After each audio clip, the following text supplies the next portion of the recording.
Let me guess. You're looking for a BTS camera.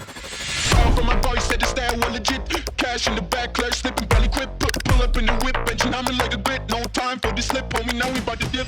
This camera lets me film my client, myself, capture BTS, create POV shots, and get video game style angles, all while I'm focused on the actual shoot. And I'm not gonna waste your time, so without further ado, the camera I'm talking about is the Insta360 X4. In this video, I'm not gonna talk about all the specs and the feature that it has, but instead I'm gonna show you how I use it in different creative ways to maximize its potential. So I divide my shooting BTS styles into 3 specific categories. It depends on the scene and the type of content that I want to capture, but one thing I always do is use this camera right here. Now obviously the easiest and most practical way to capture footage is by simply using this invisible stick with the built-in tripod. You simply extend the stick and place it on the ground or on whatever surface and hit record. Because the camera sees everything because it's a 360 view, you don't have that stress of choosing the right angle or the right composition. You just simply hit record and you deal with it in post-production. Now personally, I'm not really a fan of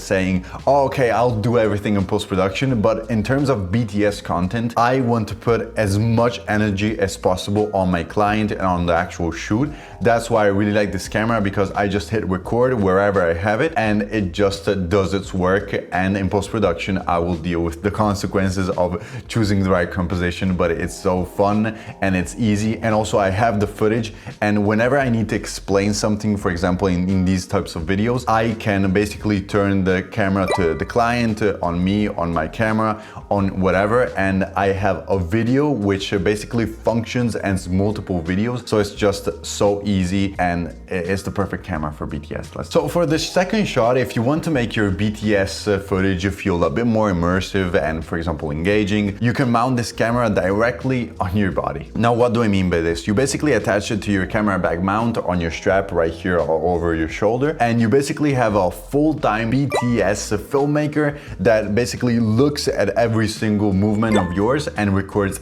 everything. And as I said before, you can basically turn the camera perspective to look at the subject or the camera or yourself. You can do whatever you want with it. Now, the beautiful thing of this is that when you're traveling and you have your backpack, you can basically hit record whenever you want. For example, I just went to Sicily and I did this. It was extremely useful. I also used this Telesin mount, which I bought for like $11. It cost nothing. And it just sits there and you can basically click record whenever you want to. And it's so easy. It doesn't basically occupy space, especially you have your hands free to shoot, so it's just beautiful.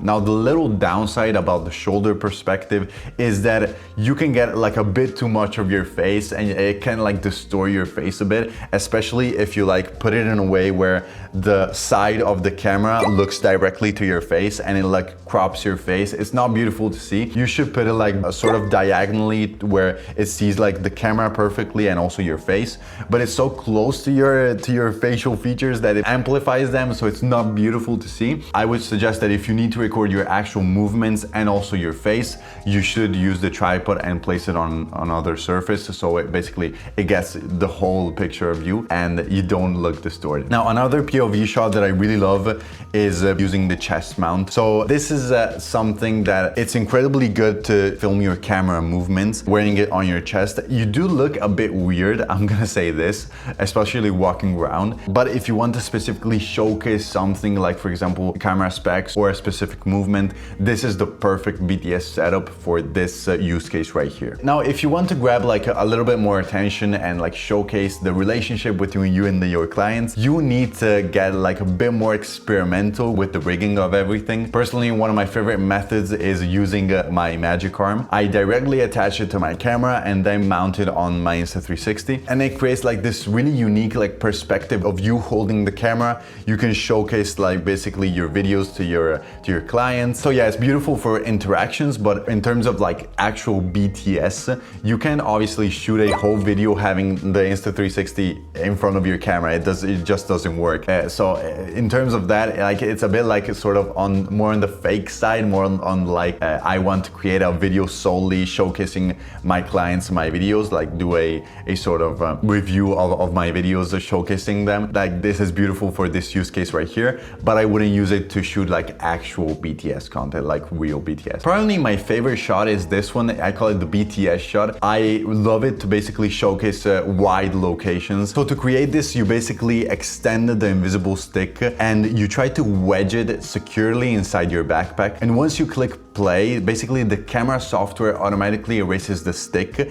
giving you a like wild third-person perspective that looks exactly like you're out of like GTA or something. I usually like never use it when I'm inside. I usually like to use it when I'm outside in the wild. And as the chest mount, people are gonna stare at you, like really they're gonna stare at you. But believe me, I think it's worth the shot. I think that it's worth the looking funny because the shots are really, really beautiful. Now boys, for this video I talked about the Insta360, but I also have other gadgets that I use for BTS and also for a lot of other stuff. If you're interested in those, I'll leave the video right here.